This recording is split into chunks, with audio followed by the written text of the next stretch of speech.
Alonso y Eque Abogados, Renta 2017.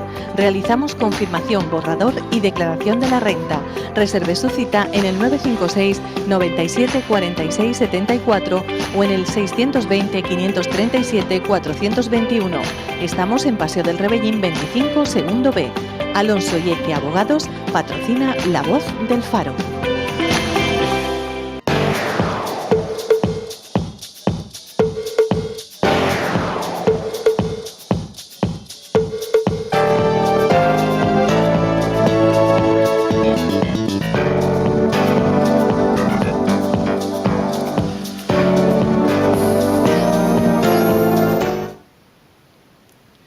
Como les comentábamos en la primera parte de La Voz del Faro, en este caso hoy, ya que nuestras retransmisiones en directo a través de la página web y también a través de nuestras redes sociales están centradas pues en el Palacio Autonómico, en el Pleno de la Asamblea que se está celebrando en estos momentos, pero los oyentes en el 89.8 de su FM y después en diferido a través de nuestra plataforma YouTube, donde tenemos el perfil de Faro Televisión, van a poder seguir pues la entrevista que estamos a punto de comenzar en este espacio, que siempre procura pues tener con nosotros y traer como invitados pues a los protagonistas tanto de la actualidad nacional como también de la actualidad local.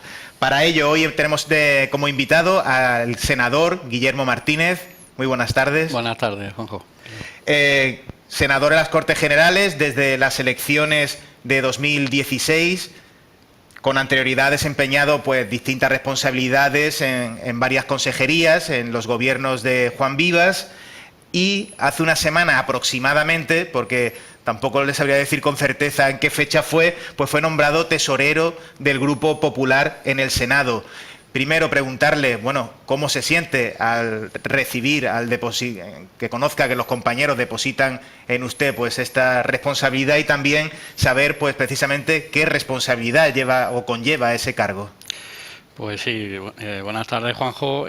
Bueno, el martes pasado, efectivamente, el Grupo Popular en el Senado decidió designarme como tesorero del grupo.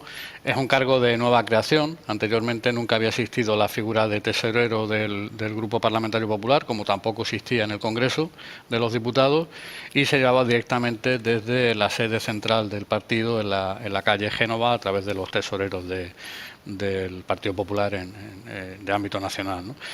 Y bueno, efectivamente es una responsabilidad que asumo, hombre, en primer lugar con agradecimiento, porque es un reconocimiento por parte de la dirección del grupo, en este caso por parte del presidente del grupo, que es el portavoz, José Manuel Barreiro, y también del secretario general del grupo parlamentario, que es Javier Arena. Una persona que siempre ha estado especialmente sensibilizada con Ceuta y los ceutíes, porque bueno, ya desde que fue en su momento miembro del gobierno con Aznar, era la persona responsable de las inversiones y del seguimiento de los programas de Ceuta, y después por el peso específico que tiene en el seno del partido. No obstante, es vicesecretario general de Administración Autonómica y Local, siempre ha estado muy pendiente de Ceuta, y la verdad es que yo desde que estoy en la Cámara Alta he sido tratado con mucho cariño por Javier. Las competencias que se nos han asignado Fátima y a mí responde a esa confianza, y esta nueva designación también, ¿no?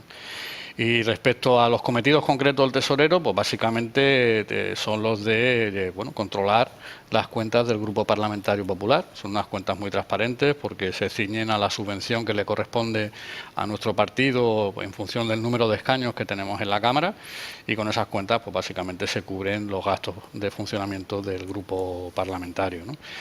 Y yo creo que la principal consecuencia que tiene el ser tesorero, desde mi modesto punto de vista, es que entro a formar parte del comité de dirección del grupo parlamentario, dentro del órgano directivo, digamos, del Partido Popular en el Senado, y eso sí que me permite tener una participación más directa en la toma de decisiones, y espero aprovecharla para mejorar la defensa de los intereses de Ceuta, que al fin y al cabo es para lo que uno está allí en el Senado, ¿no? Me va a permitir que le haga una pregunta un poco más incisiva en el sentido, bueno, pues ese nombramiento como tesorero del Grupo Popular en el Senado, y es, bueno, es digámoslo así, desempeñan quienes se encargan de responsabilidades dentro de la tesorería del Partido Popular. Se trata de un puesto de riesgo, lo digo sobre todo, bueno, pues por todas esas informaciones, investigaciones sobre presunta financiación ilegal del partido.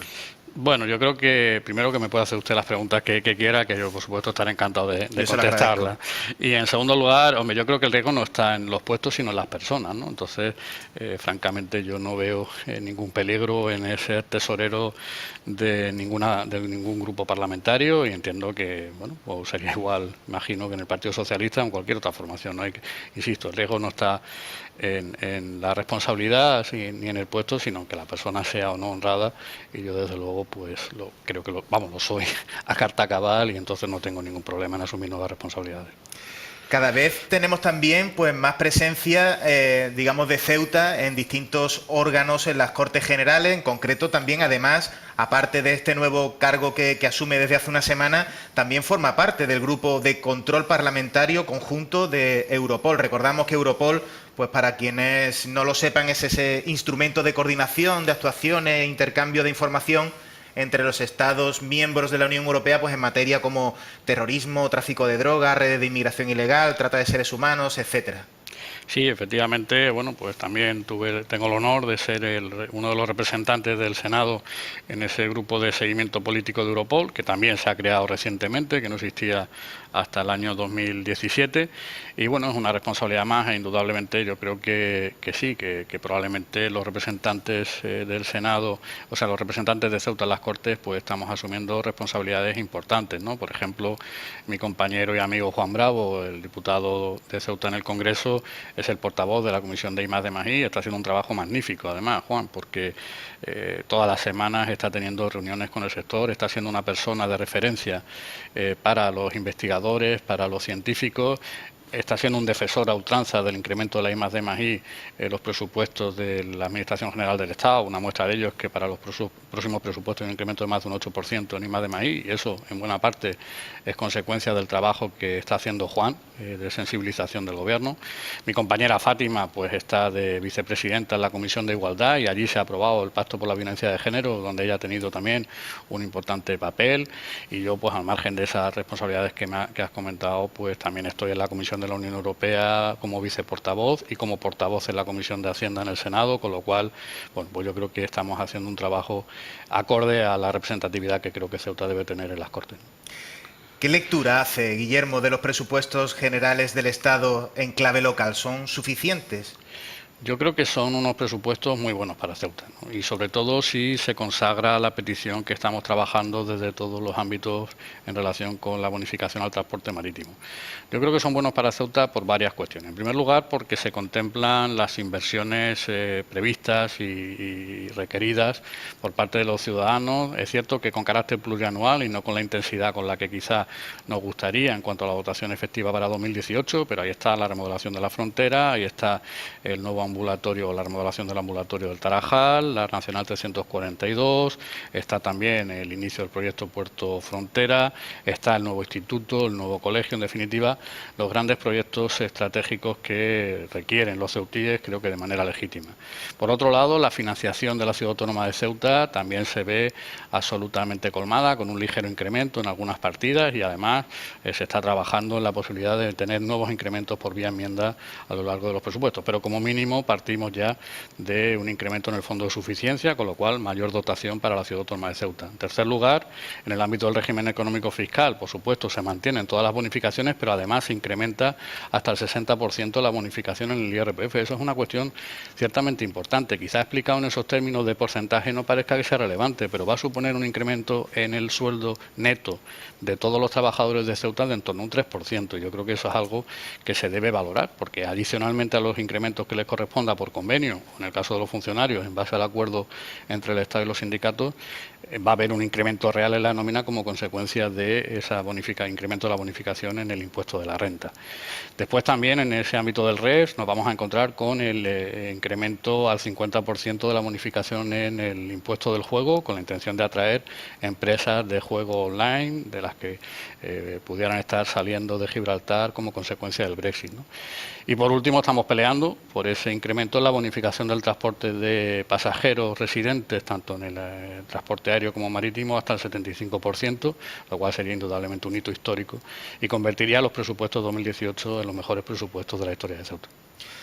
Retomando ese tema que comenta, lo del incremento de la bonificación al transporte de los territorios transpeninsulares, tanto marítimo como aéreo, ahora mismo ¿en qué punto se encuentran? Porque hace algunos días publicábamos, bueno, pues que mantienen los parlamentarios de Ceuta, mantienen conversaciones permanentes con el Ministerio de Hacienda y Función Pública, pues a la espera de esos pasos que se pueda dar en la aprobación de los presupuestos generales del Estado. Así es. De hecho, estamos intentando tramitar una moción conjunta de los senadores de Melilla y Ceuta, en la que también hemos contado con la implicación de los diputados de Ceuta y Melilla, de Juan Bravo y de Carmen Dueñas, pero estamos en vistas de que intentar que para el próximo pleno del Senado se pueda tramitar una moción en la que se apruebe, por lo menos con el voto favorable del Grupo Popular y espero que el del resto de grupos parlamentarios, la inclusión en los presupuestos de 2018 de la dotación presupuestaria necesaria para incrementar la bonificación del transporte marítimo y aéreo de residentes en Ceuta y Melilla de la península hasta el 75%.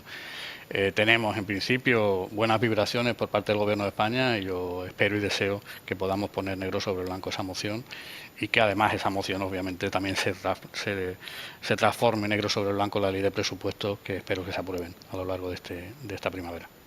Desde la oposición se les acusa de cierta inacción a los parlamentarios, no en su caso concreto, sino hablan tanto de los dos senadores como también del diputado Juan Bravo, porque incluso llegan a comentar que van en contra de los intereses de los ceutíes, hablando de ese incremento del 75% y esa moción que van a presentar. Por ejemplo, el PSOE, si no recuerdo mal, fue en febrero, informó de que el Partido Popular en el Senado pues vetó una iniciativa de similares características.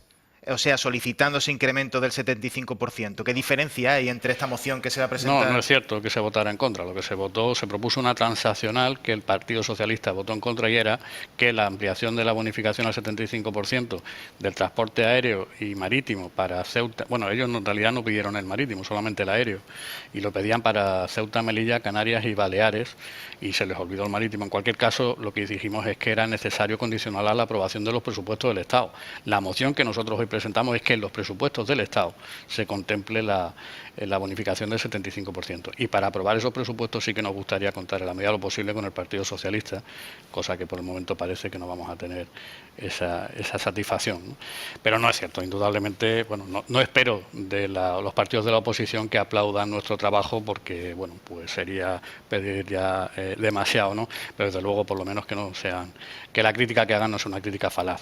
No es cierto que los parlamentarios lógicamente estemos en contra y la muestra va a ser, espero, en la próxima semana cuando llevemos esta moción y espero que el Partido Socialista se sume a la moción del Partido Popular y la vote favorablemente.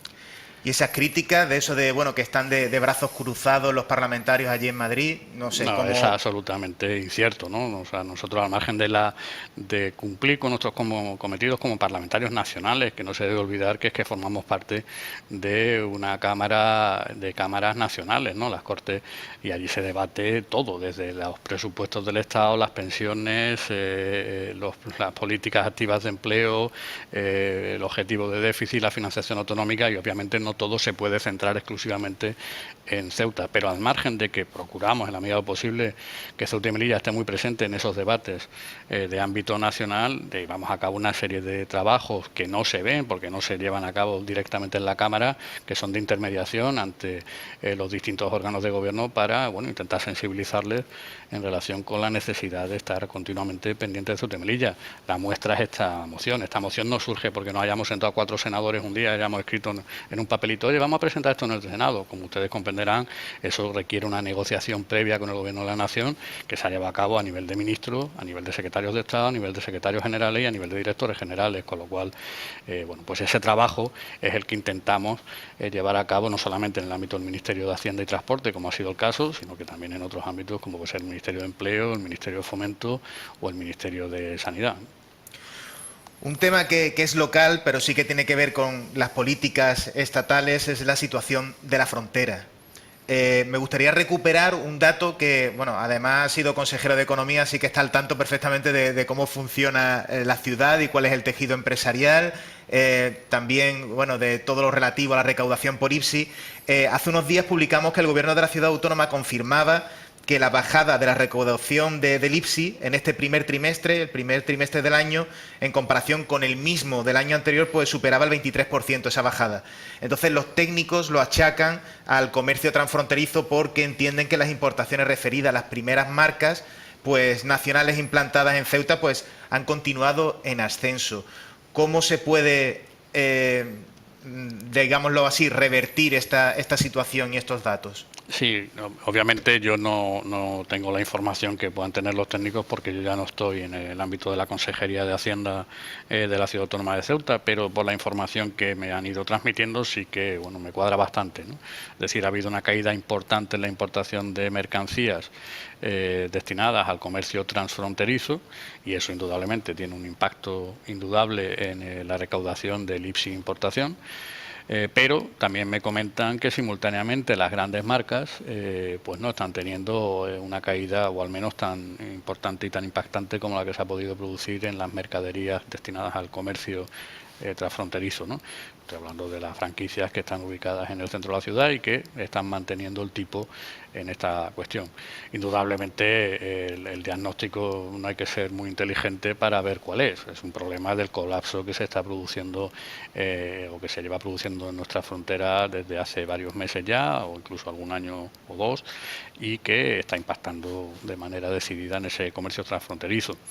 Frente a ello, es absolutamente imprescindible, desde mi modesto punto de vista, incrementar la presencia policial en la frontera, acometer los proyectos de remodelación necesarios y, sobre todo y fundamentalmente, mejorar los nexos de comunicación con los interlocutores válidos al otro lado de la frontera para intentar llevar a cabo medidas que fomenten la fluidez, ¿no?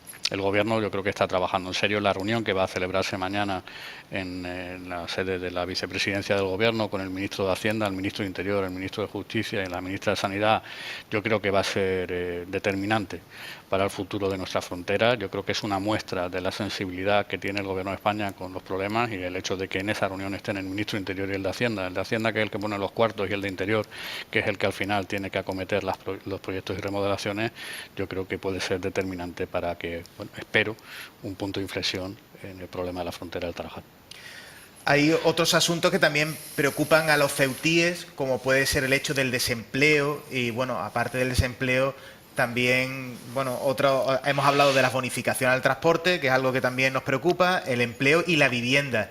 Desde Madrid, desde el Gobierno en Madrid, ¿qué líneas o qué medidas se van a seguir pues para un poco, digámoslo así, satisfacer por las demandas que además llevamos bastante tiempo haciendo los ceutíes en estos dos ámbitos, vivienda y empleo? Bueno, en materia de empleo yo creo que hay determinadas medidas que se están llevando a cabo y que van enfocadas a esa cuestión principalmente, ¿no?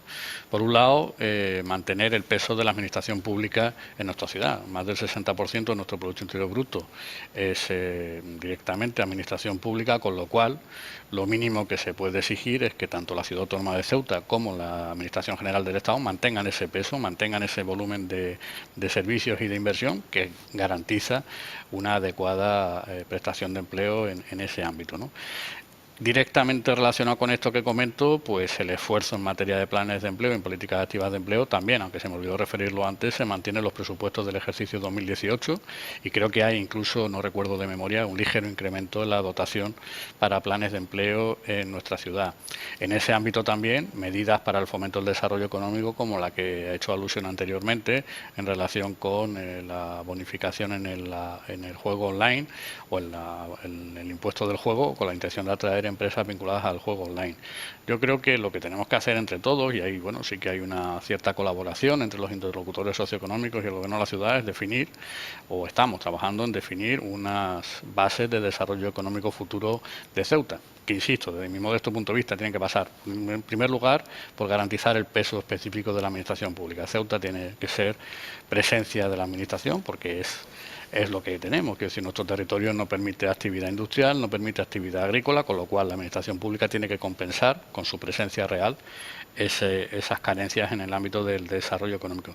Y después buscar nuevos nichos de mercado, indudablemente desbloquear la situación de la frontera para que el comercio y las empresas dedicadas a la hostelería y al turismo en nuestra ciudad pues tengan un mayor desarrollo y, como decía, buscar nuevos nichos de mercado como los vinculados a las nuevas tecnologías, y en ese aspecto yo creo que esa bonificación en el juego online puede ser pues un atractivo. Obviamente Ceuta no va a vivir, ni el desempleo en Ceuta va a reducirse en manera exponencial como consecuencia de eso, pero sí que es un nuevo paso más, una nueva actividad que pueda fomentar el desarrollo de la ciudad. Yo creo que la frontera, desbloquearla, intentar hacerla más ágil es imprescindible en ese objetivo del desarrollo económico, y también el fomento de la actividad portuaria, que también es una vía en la que tenemos que seguir trabajando.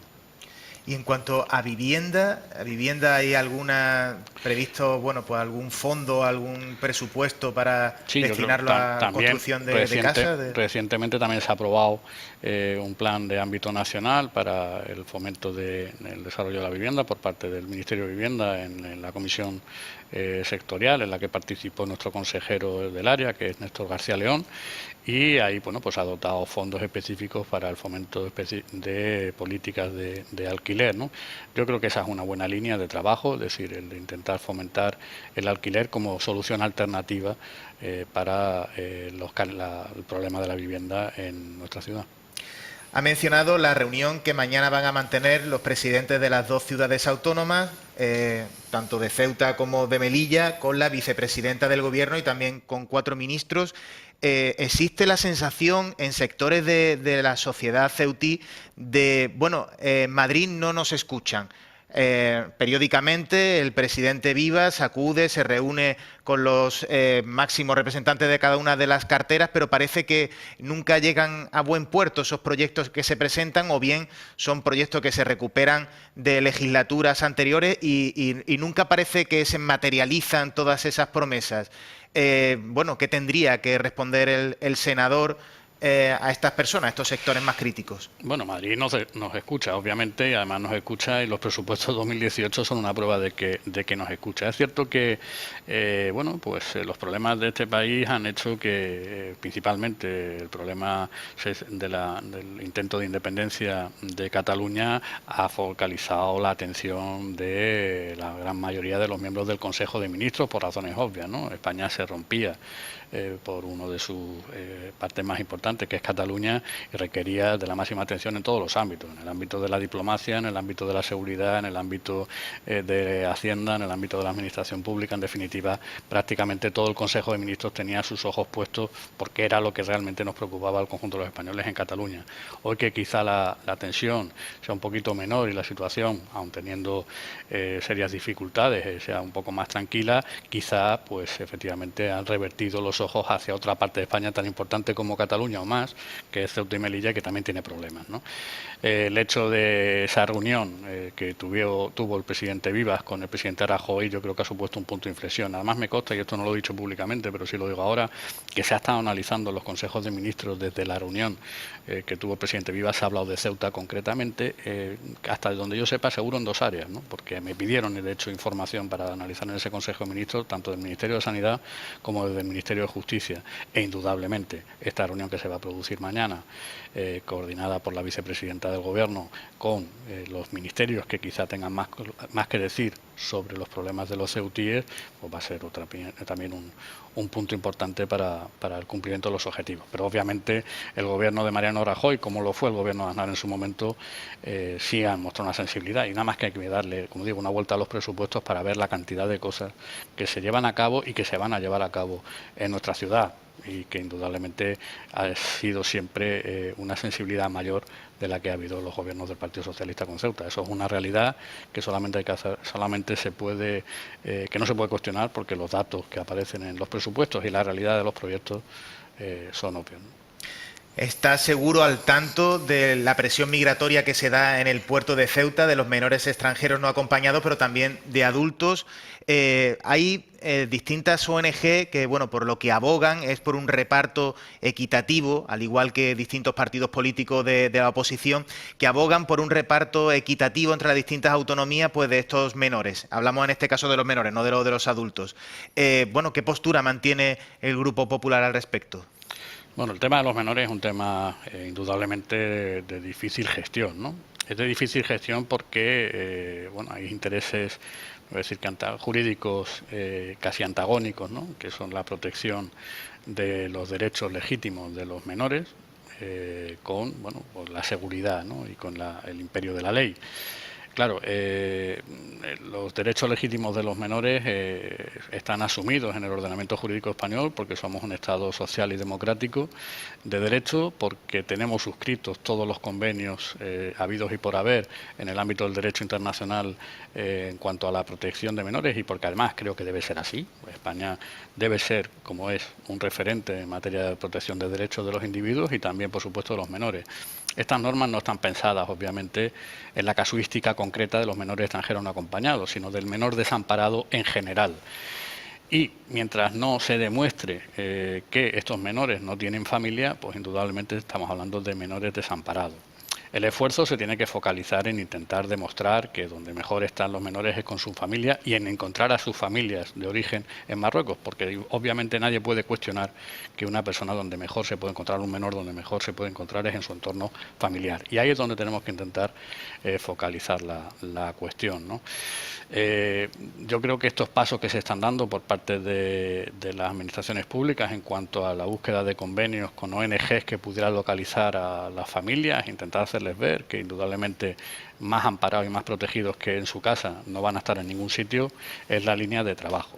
Por otro lado, como digo, eso choca con, bueno, pues con los problemas de inseguridad. Estos menores no son desde el punto de vista penal, no están en edad penal, con lo cual pues no se le puede aplicar el Código Penal que se nos aplica al resto de adultos, porque así lo dice nuestro derecho y además probablemente con razón, ¿no? Y entonces, claro, frente a eso, abordar problemas de seguridad pues requiere de mucha tutela, requiere de mucha protección y probablemente de medidas, como digo, de protección. Creo que lo que está haciendo la autoridad portuaria de intentar proteger su espacio con un incremento de las vallas, pues bueno, es una medida acertada y necesaria, ¿no? Yo creo que vamos al puerto de Málaga y veremos que está acotado perfectamente. Vamos al puerto de Cádiz y vemos que está acotado perfectamente. Bueno, pues en la Algeciras no está pasando cosas por el estilo. Bueno, pues probablemente sea una medida absolutamente necesaria. La medida que ha adoptado el Gobierno de la ciudad de crear una brigada específica en el seno de la policía local para analizar e intentar llevar a cabo un mayor control y tutela en el ámbito de los menores, pues también me parece una medida acertada. La posibilidad de que esos menores se repartan por cupos, un poco al estilo de lo que se hace con los refugiados sirios y tal, ¿no? Bueno, eso requiere, en primer lugar, de la implicación del resto de comunidades autónomas y la solidaridad de las mismas, ¿no? Y después, bueno, ya tuvimos esa experiencia en el pasado, porque esto no es una cuestión nueva, sino que ya tuvimos crisis, entre comillas lo de crisis, en el ámbito de los menores a principios del siglo XXI, en los años 2000 a 2004, 2005, y pues ese modelo de que los menores se fueran a la península ya se puso en marcha. ¿Qué ocurrió? Que en algunos casos pues hubo actividades delictivas por parte de estos menores que hicieron que finalmente las comunidades autónomas que, entre comillas, se habían solidarizado con la ciudad autónoma de Ceuta, pues decidieran renunciar a esa colaboración. Pero bueno, no descartó que sería una posible opción.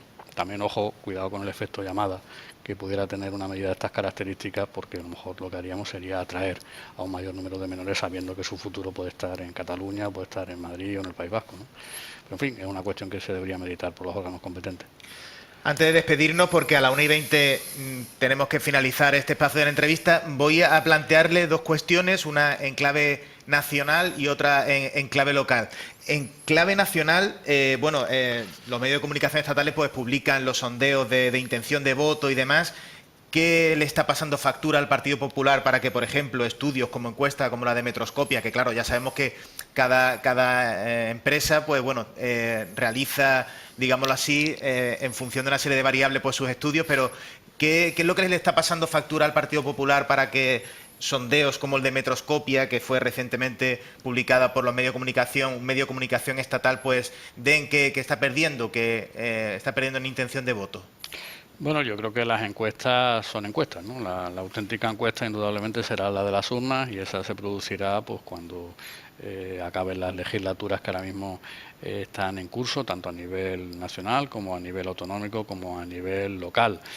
Los datos de las encuestas, bueno, pueden marcar una tendencia indudablemente. Yo no voy a decir que todas las encuestas estén equivocadas, ¿no? Los motivos, bueno, pues probablemente la cuestión de Cataluña pues nos esté pasando factura, ¿no? Allí Ciudadanos ha salido muy reforzado. Es indudable que el voto útil se concentró en Inés Arrimadas. Allí tenían una candidata con un importante potencial y con talante y con carisma que indudablemente pues supo atraer a buena parte del voto de los ciudadanos catalanes. Tampoco creo que se deba extrapolar el resultado de Cataluña al conjunto de España, porque obviamente Ciudadanos no tiene a Inés Arrimadas en Ceuta, ni la tiene en Murcia, ni la tiene en Galicia, ¿no? Tiene otros candidatos que no sé si serán mejores o peores, pero desde luego no son Inés Arrimadas ni Albert Rivera, son otras personas que en algunos sitios ni siquiera sabemos quiénes son, ¿no? En cualquier caso, yo creo que el Partido Popular lo que tenemos que hacer es hacer nuestro trabajo, cumplir con nuestro programa electoral y cada uno en su faceta y en su área hacer bien su trabajo, como creo que se debe hacer en general en la vida, ¿no? Cada uno tiene que cumplir el mandato que tenga en la actividad profesional que desempeñe. Pues nosotros como políticos, en nuestro caso, pues intentar defender los intereses de Ceuta lo mejor que podamos y asumir las competencias que tengamos asignadas en el seno de las comisiones del Senado y del Congreso lo mejor que podamos, ¿no? Y yo creo que haciendo bien nuestro trabajo, siendo honestos, siendo honrados y cumpliendo nuestro programa electoral, pues probablemente seremos capaces de mantener una confianza mayoritaria de la ciudadanía. Es obvio que España ha tenido una grandísima transformación, ha tenido grandes problemas. Mariano Rajoy, los principales problemas desde la transición democrática que ha tenido un presidente del gobierno los ha tenido Rajoy. La crisis económica, hoy ya no hablamos de la prima de riesgo, pero hace 5 o 6 años nos despertábamos todos los días con la prima de riesgo por encima de 600 y era una auténtica pesadilla, no nos financiaban, se destruía 500.000 de puestos al año. Hoy todo eso ha quedado absolutamente olvidado y es una cuestión del pasado, pero fue el gobierno de Rajoy el que le dio la vuelta. Tuvimos una crisis en la monarquía con la abdicación del rey Juan Carlos, entró el rey Felipe VI y salvo algún incidente puntual y anecdótico de las últimas semanas, yo creo que ha sido una transición absolutamente modélica, porque tanto padre como hijo pues supieron hacerlo bien y eso también le tocó al gobierno de Rajoy. Y ahora tenemos la independencia o la crisis de la independencia catalana, que creo francamente que también se está resolviendo con acierto. Quizá no tengamos el adecuado tratamiento por parte de los medios de comunicación al respecto, pero lo obvio es que hoy Cataluña sigue siendo una parte integrante del Estado español y eso es porque se aplicó un 155 y eso es porque el gobierno de Rajoy, con el apoyo del Partido Popular, lo ha puesto en marcha, ¿no? Con lo cual yo creo que los problemas principales de España se han estado resolviendo y espero que finalmente los españoles sepan valorar la gestión frente a otras cuestiones que quizá pues no seamos los número uno, no seremos los más guapos, no seremos los que mejor comuniquemos, pero yo creo que sí somos los que mejor gestionamos. Y antes de despedirnos, por nuestras quinielas, las quinielas periodísticas, el presidente Juan Vivas, pues entre marzo y posiblemente abril, pues tenía previsto anunciar si se presentará a la reelección. Nos vamos a tomar la licencia de preguntarle si, bueno, por la amistad, aparte de, bueno, pues les une la política, la vocación de servicio, ese compromiso con los ceutíes. Le iba a preguntar si cree que se presentará a la reelección. Pues no lo sé, o sea, la verdad es que no lo sé y lo digo con absoluta sinceridad. Sí que me gustaría que se presentara a la reelección, desde luego, y desde luego también tengo claro que se ha ganado el derecho a presentarse a la reelección y a ser el candidato del Partido Popular por méritos propios hasta que él decida irse a su casa el día que lo decida, ¿no? Francamente, hoy por hoy no sé si va a ser o no va a ser nuestro candidato, pero yo espero y deseo que lo sea y desde luego no tengo ninguna duda respecto a la legitimidad para hacerlo. Pues Guillermo Martínez, senador por Ceuta, siempre me gusta, antes de despedirnos, dejarle la última palabra, por si quiere enviar algún mensaje o quiere, bueno, pues destacar algo que quizá yo haya pasado por alto. Pues yo creo que no. Ha sido una entrevista muy agradable, Juanjo. Yo creo que las preguntas han sido muy interesantes todas. Hemos abordado toda la realidad sociopolítica de Ceuta, así que nada, no tengo ninguna cuestión en el tintero, nada más que agradecerte la entrevista y estar a tu disposición y a la del resto de tus compañeros del Faro y de la COPE. Para nosotros un placer, Guillermo Martínez, que además sabemos la actividad que tenéis en Madrid, en el Senado, que hay una semana en la que tenéis sesiones, otra en la que, bueno, pues puedes venir a Ceuta, y que nos hayas encontrado un hueco para atendernos, pues siempre es de agradecer. Nada, siempre un placer. Pues en este punto nos vamos a despedir de los oyentes en el 89.8 de su FM, y recordamos, si quieren volver a ver a esta entrevista, la han podido escuchar, la han podido seguir solamente a media, o bien, bueno, pues la prefieren ver en formato vídeo, en cuestión de unos minutos pues la tendrán disponible también en nuestra cuenta de Faro Televisión en YouTube, y nos despedimos en el 89.8 de su FM hasta mañana, en el caso del espacio La Voz del Faro, pero ahora a continuación viene un nuevo programa, de una nueva edición del programa El Escaparate en COPE Ceuta con Maribel Dueñas. Así que, por nuestra parte, que pasen buena tarde y no abandonen las emisiones de COPE Ceuta. Muy buenas tardes. Alonso y Eque Abogados, Renta 2017. Realizamos confirmación, borrador y declaración de la renta. Reserve su cita en el 956 97 46 74 o en el 620 537 421. Estamos en Paseo del Rebellín 25, segundo B. Alonso y Eque Abogados patrocina La Voz del Faro.